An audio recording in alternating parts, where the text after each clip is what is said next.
Hello again, I'm Robert Fithin with just a quick video, just a vinyl finds video, some of the records I've been picking up lately and checking out, not a 25-part mini-series or anything like that, so a relatively quick video. We started off with this one, the Rhino Hi-Fidelity version of ZZ Top's first album from 1971. Now this just came out a few months ago, finally got a chance to check this out, and just as I thought with the Rhino Hi-Fidelities, sound is incredible. I think you probably knew that was going to happen. The side panel here touts that this is, of course, from the original analog master tapes and mastered at Optimal Sound or Optimal Media from Kevin Gray. So it does have kind of a bright sound to it, especially for a ZZ Top album. These guys, the little old band from Texas, and they got that boogie woogie thing going on at this point. None of the synths or the drum machines are coming in yet, that's for sure. This is 1971. And I love the fact that they called it ZZ Top's first album. Just knowing that they would have a second and a third and they would have this huge legacy. It's almost like they could see, how good they were going to be and how long they were going to be around. But yeah, this is their first, and I never had this, a good copy of this before on vinyl. I've got their 70s stuff and a lot of, all their 80s stuff on CDs and whatever, but I've got all their 70s on records, and they're all in great condition. I love all of the ZZ Top stuff. I did a whole video on ZZ Top about a year ago and broke down all of their albums, but never had a good copy of this. I had a, beat up, VG minus copy that I just kind of had. So finally glad to get this. Also had this on 8-track as well. So that's how I was familiar with the album. And also had the full thing on this nonsense, the ZZ Top 6-pack, which is awful. Remixes and whatever. Don't recommend that at all. So finally glad to get a definitive copy of this. Now that I have this, I don't feel like I need to get to search for another original or something like that. And I didn't want to open the gatefold. I wanted to do it live on camera for the first time, so you get this. There's the sound. Oh, it only does it once, see? It doesn't do it again. But yeah, this is what the original inner sleeve looked like, so now it's part of the gatefold. And you also get, the side panel that I showed. And the record looks like the Rhino Hi-Fidelity, with the black and red label there. Red on one side, black on the other. And in a nice poly sleeve, so you don't have to get one of those yourself. It's, of course, the heavyweight vinyl, which really doesn't mean much. And then it has this insert showing the original tape box. That's usually the motif with these things. They got the original tape box and some liner notes there taken from an interview with Billy Gibbons. So there it shows the 8-track right there that I have. Mine has a black shell though. But yeah, so great to finally have this. Like I said, pretty much a definitive version of this. I don't feel like I need to get any more. And if you've never heard ZZ Top's first album, it's great. It's like a springboard for everything that they're going to become in the 70s. It's definitely early sounding. It's primitive. They're a 3-piece, and you can definitely tell that. So having the Rhino Hi-Fidelity doesn't mean you're going to hear a lot of little nuances and things creeping up in there that you haven't heard before. I mean, it's a 3-piece band. Everything is up front. Boogie rock, southern rock type of thing. You know ZZ Top, right? Starts off with somebody else been shaking my tree. Supposed to be saving all that stuff for me. Great song. Brown Sugar is after that. Not my favorite on the album. Over 5 minutes long. Again, probably one of my least favorite songs on here. And it is not the same as the Rolling Stones' Brown Sugar, which would be coming out the same year. Sticky Fingers, 71. This is a different brown sugar, but it is about the same thing. We're not talking about the kind of brown sugar that you make chocolate chip cookies with here.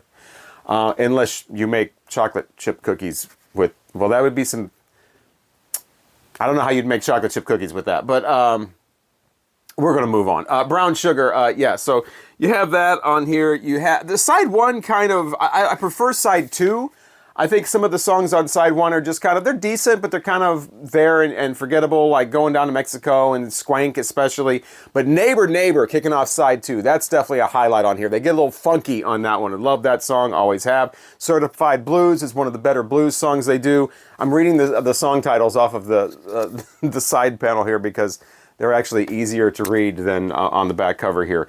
But yeah, I don't even know why I need to read these. I've heard this because I had the 8-track and they're all in different order. That's why. Like Old Man, which is the song that ends side one on here, actually that's the first song on the 8-track. They're all just completely rearranged. It's ridiculous.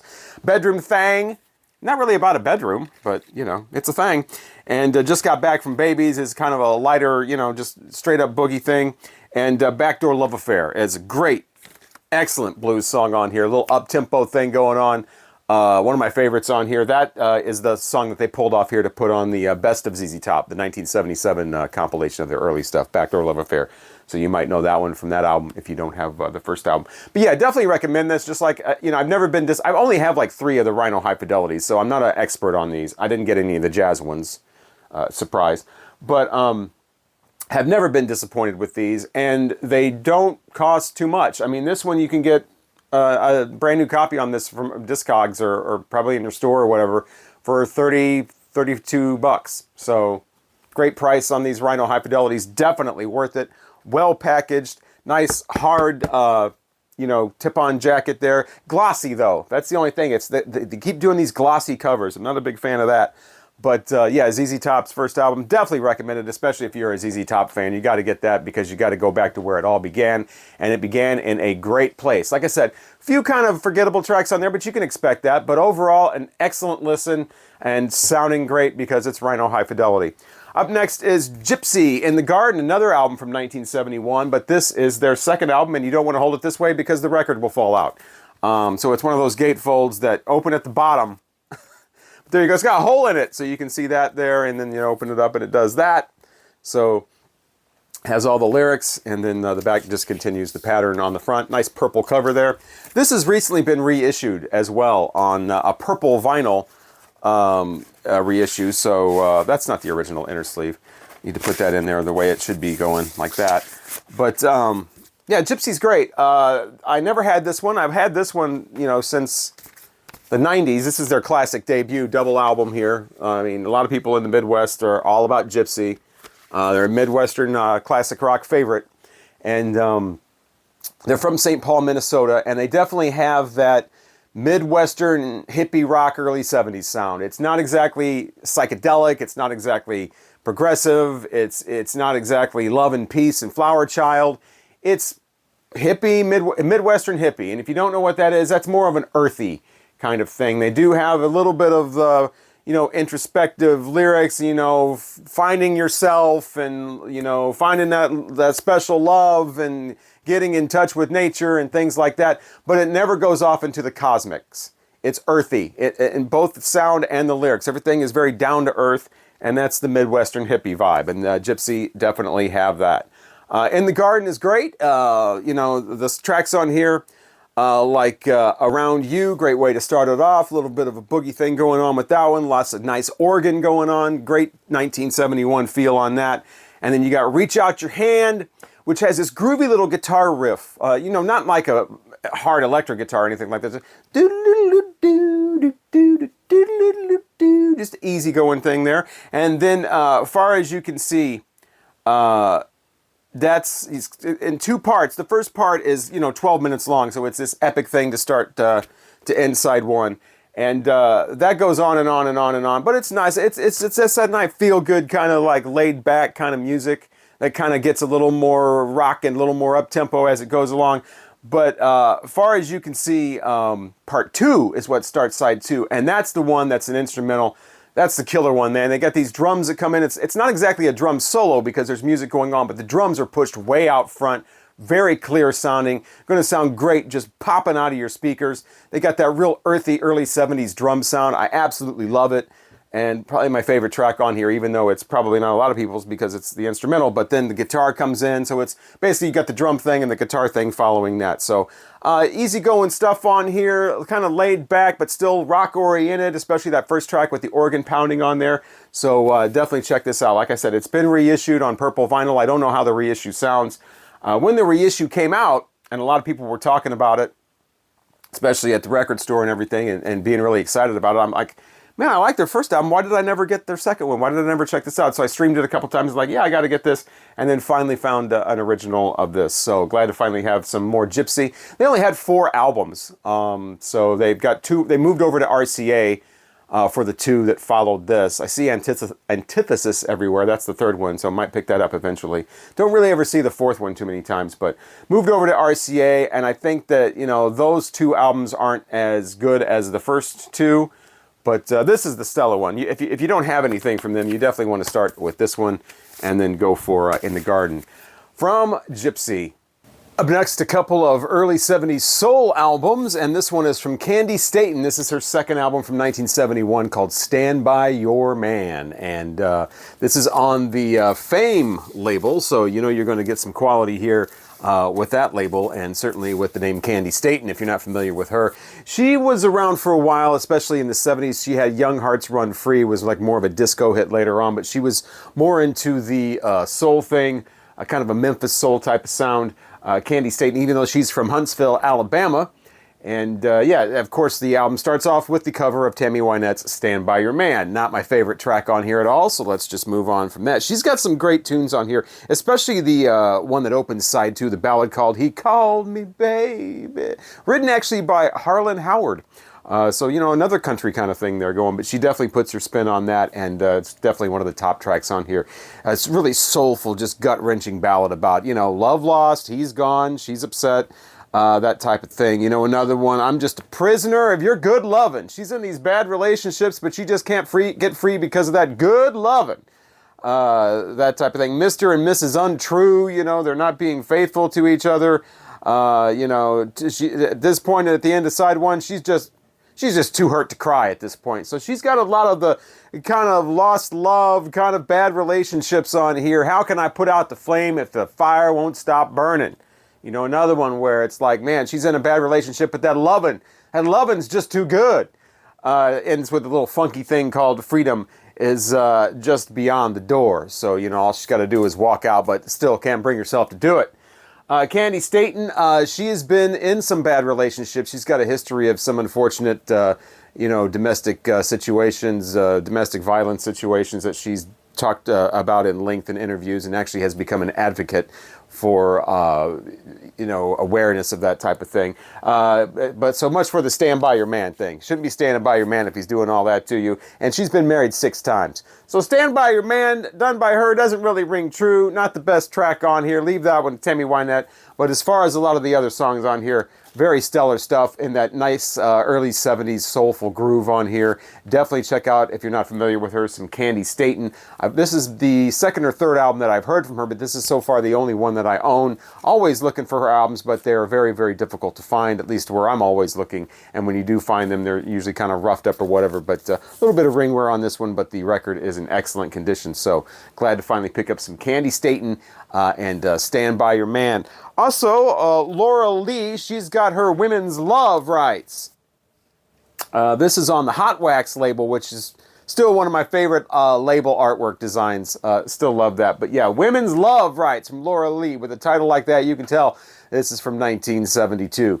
And yeah, similar vein as that one. It's got the soul, but she's a little more gutsy though. She puts it out there a little more. First time I ever heard about Laura Lee was on this CD that I got way back in the 90s called Go Girls, Soul Sisters Telling It Like It Is. Rhino put this out. This is a great collection of those gutsy soul singers that you know, a lot of them just had enough in the songs, telling it like it is, telling off their man, I'm packing my bags type of thing. A lot of the more obscure stuff is on here, like Laura Lee, but it also has, you know, songs like Respect from Aretha Franklin. So, glad to check this out. It's got its hits, it's got its misses. She's best just like the Candi Staton when she does her own songs. She's got a cover on here of That's How Strong My Love Is from Otis Redding. It's okay. But yeah, the best stuff is the early stuff on the album. The title track, Women's Love Rights. She lays down what the love rights ought to be. You know, I want this, we need this, we need this. Kind of like a manifesto of, you know, we're going to stay in this relationship. This is how it's going to be. Wedlock is a padlock. That's one of the tunes that's featured on that Go Girl CD, you know, talking about, you know, if you get married, be prepared to just be a prisoner. So yeah, she's obviously not been in the best relationships either. I don't want anything old but money. So, you know, she wants some new stuff, she wants a new car, she wants a new house, she wants a new man. She doesn't want anything old unless it is money. Money spins, no matter if it's brand new crisp or if it's old tattered bill, still spins the same way. So yeah, kind of a clunky song on here called Don't Be Sorry, Be Careful If You Can't Be Good. You know, kind of clunky lyrics in there. I think it would have been better suited if it just was kind of reversed and, you know, if you can't be good, be careful. That's a better way to say that. And you don't need the whole "don't be sorry" thing. So yeah, some hits and misses on here. She's got a really long version of "Since I Fell for You," the old classic. You know, I don't have plans and schemes since I fell for you. But instead of just doing this, I got it. I can't sing. You don't have to comment that. Instead of just doing the classic and putting her own like voice to it, she does this 8-minute version where she's talking through the whole thing, and she puts up this big scenario about seeing a man, and they go have lunch, but she's already got another man, and she's starting to feel guilty, and that type of thing, and it just goes on and on and on, and then she goes into this song that we've all heard 100 times, and then she comes back out of it, and there's more talking, you know, so, yeah, not, kind of unnecessary, basically, and it takes up, you know, a lot of the record because it's 8 minutes long, so... like I said, you know, some good stuff on here, some great stuff on here, some not so good stuff on here, but overall, really glad I got this. It's definitely from the times, and I love this early 70s soul stuff, and this definitely fits the bill. Women's Love Rights from Laura Lee. She was actually one of the people that, you know, like Hollander Dozier signed. Those two guys, when they left Motown, they started trying to pick up acts and do their own thing, like Frida Payne. She was signed right around the same time. And they've got a lot of those Motown, you know, Exodus people writing tunes on here too. So a lot of good stuff on there. Laura Lee and Women's Love Rights. Okay, so all of the records I've been showing are ones that I have gotten recently, with the exception of the final one, and that is this one from the Beach Boys, the MIU album from 1978. This one I got way back when I went to that estate sale with the thousands and thousands and thousands of records. I did a whole video for it. This was months ago. But this has been sitting in the waiting to play crate for months, and I finally got around. I was like, okay, fine. I'm going to put this on, see what it's all about. Get some of the genius, you know, stimulate my mind with the Beach Boys. You know how it is. Genius. And, okay, the positives. The positives first. It's well recorded and well mixed, has a very bright sound, very full sound, doesn't sound murky or poorly recorded at all. It was released on my birthday in 1978, I found out, so happy birthday to me. MIU is the Maharishi University, or Maharishi International University. That's in Iowa. That's the name of the album, is MIU because of that. You know, it's pretty terrible. I mean, it's the Beach Boys in the 1970s, obviously, that goes without saying. But this one, you may have seen my video where I reviewed their album. I want to say it was the one before this one. Maybe it was a couple before this one, called Love You, where I compared it to a blank 8-track tape. And spoiler alert, if you haven't seen the video, the blank 8-track tape won. But this album is not quite like that one. That one has a lot of questionable lyrics on it. It's the kind of thing where you sit there and listen and this is your face. This one, more like you're listening and this is your face.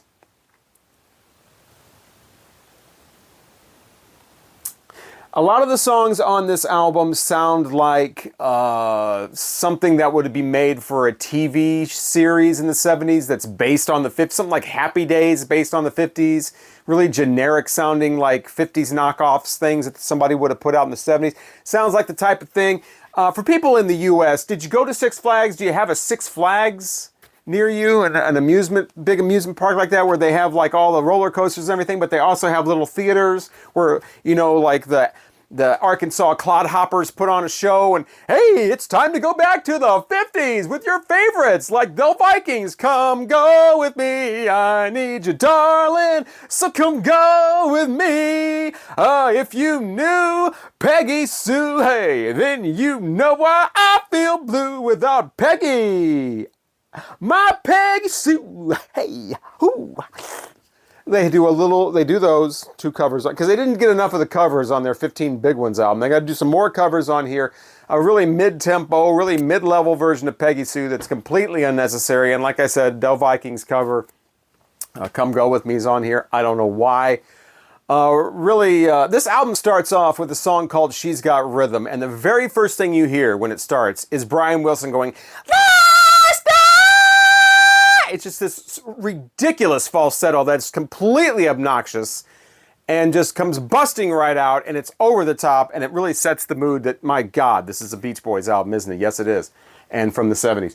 And so that starts it off. You got other songs in here, just really generic, you know. You don't have, you know what you don't have on here? You don't have We're Rolling Down the Gosh Darn Highway. At least I can say that. Remember that song from the Beach Boys, Love You? Hey, we're rolling down the gosh darn highway. What grown-ass man sings like that? Unless he's literally singing for like the Wiggles or something. There's nothing like that on here. Mostly this is the thing that you can listen to while rolling down the gosh darn highway in your station wagon on a family trip in the late 1970s. It's you in the driver's seat, your wife next to you, or maybe your wife's in the driver's seat, you're next to her, you got the 3-year-old in the back, you got the 4-year-old in the back. Ooh, Top 40 radio is getting kind of sexy. You know, let's not listen to that. Let's put in the Beach Boys MIU album 8-track and just play that. That's what this is for. This is, again, for little kids. But at least there's nothing cringe on here. Statutory songs, you know, that's not on here. This incredibly ill man-child Brian Wilson shit is not on here. This is mostly harmless stuff. It's just very mediocre and not what you would think a band that's been selling millions of albums and has been a band, you know, putting out records for 15 years at this point would offer up, but here we are. They go a little bit of like goofy yacht rock towards the end with some song called Match Point of Our Love, that is love like a tennis match or something. There's a ballad on here called My Diane where it's like, everything's wrong and nothing is right. I want you back with all of my might. It's those typical stupid Beach Boys lyrics that show up once they've passed their prime, you know, in the 60s. And yeah, it's a lot of this is sung like every word is on a note, and it's sung like this, but you know I love you. You know, it's that kind of thing. It sounds like the type of thing that's written by like a 13-year-old when they just start writing music or whatever, and they got their little garage band and they're just trying to write, but they don't really know how to do it in a sophisticated or any kind of interesting style, which is fine if you're 12, 13 years old. This is not, these are the Beach Boys, and obviously they're not 12 and 13 years old. So this is terrible, but unlike Love You, this is pretty much harmless. That's the difference. Except for one song called Hey Little Tomboy that Brian Wilson wrote, because of course, where it's like, hey, you know, you've got a baseball mitt and a roller and a skateboard. You need to put that away. I'm gonna get you some makeup and perfume. I'm gonna turn you into a girl, little tomboy. I'm gonna make you into a girl. Not that the girl is asking for this. This is just what Brian Wilson decides he's going to do, goddammit, and there's really, I don't think she has a say in the matter. So he's going to throw her skateboard away, and he's going to make her like a girl. She needs to look like a girl. Put on some makeup and perfume, for God's sakes. That's Brian Wilson. So yeah, there's that song. That's only the only song on here that's really like, what the fuck, dude? Like, that Love You album is loaded with songs like that, and much, much worse. But this one, like I said, mostly harmless, just really generic sounding stuff that sounds like you'd see on a stage at Six Flags when the Arkansas Clodhoppers are on the stage and, okay, everybody clap, oh yeah, everybody, woo! You know, it's that kind of thing. I can't really recommend it, but it's genius. Beach Boys MIU album. I'm sure it got 5-star ratings across the board, because they all do. Not from me, though. Thank you so much for watching the video. I knew I had to end it on a Beach Boys album because this has just been sitting there like, when are you going to play me? I'm a working genius. And I finally played it. So thank you so much for watching. Just a very simple vinyl finds video. I got some more videos coming up. And then, yes, it's another big, long saga deep dive. It will be into 1983. So hopefully you'll join me for all of that. I'm Robert Fitton. Thank you so much for watching.